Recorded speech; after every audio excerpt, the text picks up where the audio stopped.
Alrighty everybody, what I have here today is my 2007 Honda Shadow. In this video I'm just kind of going to go over some basics. Some of the things as a new rider, beginning rider, that I've done and have been working on.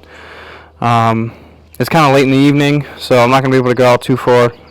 Just want to hop on here and make my first quick video. So yeah, let's get right into it. First things first, we're just going to go over a quick overview of everything as a beginner riding a motorcycle. So first up, you got your throttle on your right side. You got your kill switch off, on, kills the bike. Run position, we want it in the run position so we can start the bike. I'm not going to start it yet. Over here is your front brake, activates your rear brake light. And down here is your rear brake. If you can see it, your rear brake, it activates the rear light. Well, the same light. You got your foot pegs here. If you have a passenger, you have these little foot pegs for the passenger. I took my passenger seat and the sissy bar off.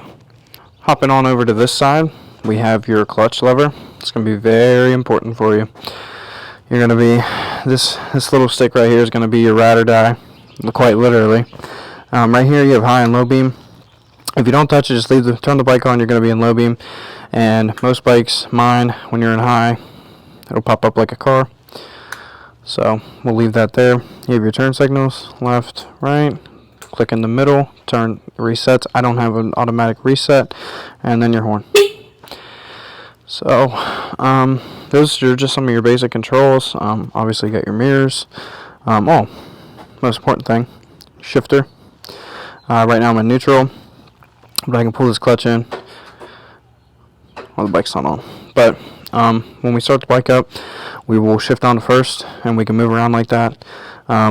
Your shifter goes first, neutral, and then second, third, fourth, fifth on this bike. Some bikes have 6th gear.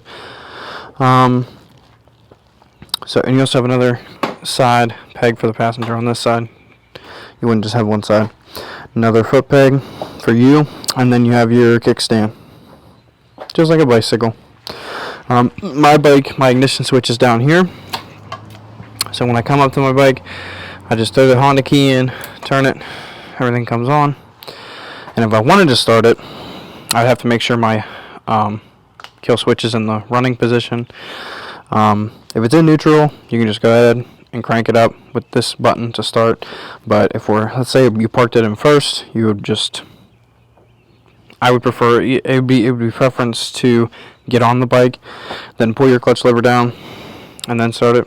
Either way, whatever works, just situational. So that's a brief overview of the bike. Okay, so you have all your controls for your bike. I would suggest an open parking lot first. When I first started, I started out right there in that yard, and I couldn't move the bike 5 feet. I had never been on a motorcycle before. I'd only been on a bicycle, and that was about 3 weeks ago, almost a month. And now I have my learner's permit, and I go pretty much everywhere, highway, back road. The only places I really haven't went yet is towards, I'm located in the northern part of West Virginia, so I haven't really hit the highway to head towards Robinson or Pittsburgh or anything like that yet. So yeah, but shortly that'll change. Whenever I take the MSF course, I strongly suggest it. It doesn't matter how much practice you give yourself, you could always learn more. Riding is an ongoing thing, you're just always learning. But for 3 to 4 weeks in, I've done very well with learning and riding. So with all that said, I think we're going to take a little quick stroll, and yeah, we'll go over some more into getting started, and then that's that. Always make sure you got gear. You at least need gloves and a helmet. at all times. In West Virginia, it is illegal to not have a helmet. In Ohio, you don't have to wear one. Me personally, I will always wear a helmet. I've never not worn a helmet when I was on the bike, even when I was just in the front yard. So that's just me. But let's get back to starting your motorcycle and getting ready to ride. Alright, so you're ready to ride. You should always get on your bike from the left side. Again, a lot of this stuff is situational. You know, when you start riding, you're going to do things differently. General rule, left side, because your bike's already kind of prone down this way because of the kickstand. So swinging that right leg over and just sitting down is a lot easier for me, personally. Okay, so your battery's on right now. You know that because your headlights are on and everything is, all your lights are on. You can move your turn signals, and it's basically like the running position in a car. You just have the battery on. Now you're ready to start. So if your end light is on, or if you're in neutral and you can see your bike, you know your bike, whatever. I know because I have an N. I don't have to hold the clutch. All I have to do is come over here, and I went from the off to the run position, and I'm gonna hit the start button. And you only have to hold it for a few seconds. So you just literally, that's it. So it doesn't take much. You don't have to hold it down for time, 30 seconds at a time. Very, very quick, easy. Get the bike started. Another tidbit: if you are in gear, so if you were in first, you shouldn't be in second when you can't really park it in second. But first or second, if you're in first or you're in gear, if you're in gear. All right, let me just show you. So going down to first from neutral, because it goes one, neutral, second. If I'm going to be in first, all I have to do is pull my clutch lever, and then on our shifter, we're going to go down. And when that light goes off, I know I'm in first. So I'm still on the brake, just keep the bike steady. I'm up on wood, but I'm not going anywhere, but I just did it. So on my bike specifically, a safety feature, if I'm in first and I take this kickstand out, bike shuts off. Just a safety feature. If you do it, if your bike has it, you didn't ruin it. It's just a Honda safety feature. Nothing major. So if you do this and you're like, oh man, what happened? I mean, all you have to do is bring the bike back up straight, put that kickstand in, pull your clutch, make sure you're in the run position, start that bike back up.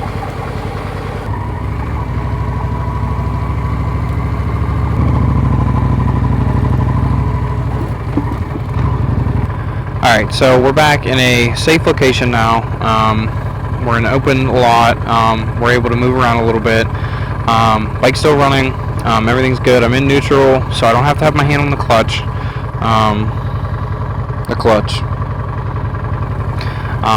So, like I said, clutch lever, brake lever. You won't get them mixed up. It'll feel natural after a few days. For me personally, it only really took a few days. It didn't take very long. But that's just me personally. Everybody learns at their own pace. I picked this up really, really quick. A little too quick. But I wasn't dumb. I haven't, wrecked or anything. I haven't dropped the bike yet on the road. So very thankful for that. I've had a few oh shit moments, definitely, but nothing crazy. So yeah, everybody's gonna learn at a different pace. That's why I said feedback. If anybody's scrolling on YouTube, find this video, comment, like it, share it. Let's help get some more advice out there to keep our community safe, and keep people riding. So back to the bike. Like I said, I'm in neutral. I only drove a little bit of ways from where I was. I'm just gonna drive back, show you guys what I do, and you can always reference back to this video. So if you have any questions for a beginner, you can ask. I'll give you my best answer. And so let's just kind of head back. So first of all, I'm in neutral. I'm going to pull my clutch in, drop down into first. The biggest thing you have to learn is your friction zone. So what the friction zone is it sounds intimidating, because it sounded intimidating to me, but it's super simple. All the friction zone is letting off the clutch and letting the bike roll forward. Super simple. The way I remember it is my clutch lever is my pull ball and my throttle is my pull stick. So without my pull ball, I don't have anything to hit. So once I find that friction zone, I just picture the ball on the table, and when I roll into that throttle, I just imagine taking a hit. Best example, works for me, but again, it really took me about 2 solid weeks to figure out the friction zone in the clutch. And hey, I still stall out. Everybody stalls out. Not very often, but it happens. So, and like I said, the first day I was just in that yard I showed you, I drained my battery, and I had to get a new battery on this bike. That was a nightmare. I should make a video on that. It's very difficult to change a battery on a motorcycle when they have never changed the battery, or rarely ever changed the battery, because of the way the battery sits down in the bike. It's in like a plastic cradle. It's right under your seat. That's a topic for another time. It's just really hard. But anyways, so we're gonna head back now, and I'll kind of show you what I'm doing. So let's restart. I'm just sitting here. I'm just letting the bike roll around. I'm gonna pull my clutch in. I'm gonna go down to first. I'm gonna go into the friction zone. I'm gonna add a little throttle. And I'm gonna head out here. And when I'm coming to the stop, I'm pulling my clutch in, and I'm applying my front brake. Okay. You gotta pull in that front. You gotta pull in your clutch and then your front brake. If you don't touch your clutch, you're gonna stall out. I'm gonna turn my turn signal on here. I'm gonna look both ways. Obviously, I'm gonna let off my clutch and my brake. And I'm gonna look through my turn when I turn out onto the road here. Turn my turn signal off. Then I'm gonna shift up into second. I'm gonna close my face mask. Maybe you guys can hear me a little bit better.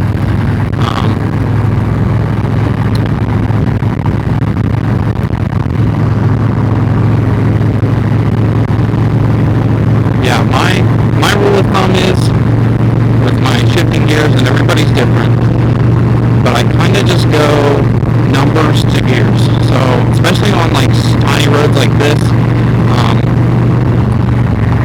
if I'm going 10 to 15, I'm in first gear. If I'm going 20 to 25 to 30, I'm in second, and then probably 30 to 35 to 40, depending on the situation. Again, I'm definitely in third gear, fourth gear, and then I don't usually ever go into fifth gear until I get to the highway. So coming to a stop, we're going to pull in our clutch, we're going to shift down, and now we're back into first, and we're hitting our brakes too, and we're going to put our feet down. I'm going to open this mask up. Holy moly. Alright, we're ready to go again, so I'm going to let off that clutch, add in some throttle, and then this sharp turn. What I'm going to do is I'm going to roll off the throttle here, pull in my clutch a little bit, just so the bike is still in gear, and then through the turn, I'm going to release the clutch and add a little bit more throttle. Now coming down this turn here, I couldn't really do it there. Coming down that turn there, I like to shift up to second early. I didn't do it there because I was still thinking and talking. But that just allows the bike to not rev so high. Just coming down that hill there, it always revs up too high because you're gaining speed and you're staying in first gear. So always make sure to shift up. My rule of thumb for shifting up, when my butt starts rattling real bad, I know it's about time. Okay, so I'm going to turn my turn signal on here because I'm making the turn back, pull in my clutch, shift down, and I'm just going to make this turn nice and easy. Alright, so we made it back. Again, that was just a brief overview, but I wanted to get some content on the channel for my first video. If you like what you see, go ahead and give it a like, subscribe, be checking in for more. I did buy a camera, that'll be here tomorrow. Today, I have, all I have is my phone mount on my chin mount that I got from Amazon. So yeah, that's going to do it for today on Har On Twos, and we'll see you in the next one.